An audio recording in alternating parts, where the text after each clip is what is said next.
கர்த்தருக்கு ஸ்தோத்திரம். இன்றைய வசனம். தேவன் தாமே இன்றைய வசனத்தை கொண்டு உங்களை வழிநடத்துவாராக, ஆசீர்வதிப்பாராக. ஆமென்.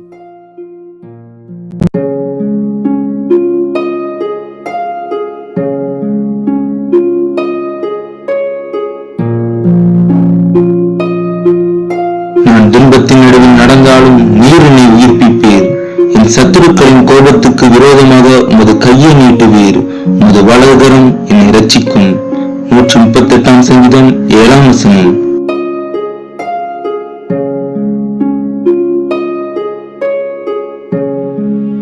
Though I walked in the midst of trouble, you preserve my life.